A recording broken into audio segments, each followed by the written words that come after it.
Alright, professional video this is not going to be. Got a JX-3P from the early 80s. I've certainly had it since like, I don't know, maybe 88, 89. And replacing the keyboard sensors. You can see 2 rows of 12. The way they're divided actually looks like 7 and 5.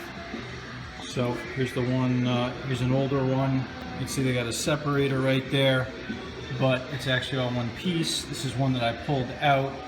Some of the other ones actually ended up torn and stopped working altogether. So pull all the keys off in these two sections, 2 rows of 12. And I'm going to replace those sensors because I'm going to be selling this. I just don't need it anymore. And you can see the way these come off is they're just little springs here. And on the back side, there is a strip of tape. You can see it's been removed there. It was already removed at some point. There's this. All you got to do is stick a screwdriver down in there and gently lift it up, and that's how these keys pull out. They push down on these little plastic things, and then the keys pop out. So here's the back side of the key. It just slots in there.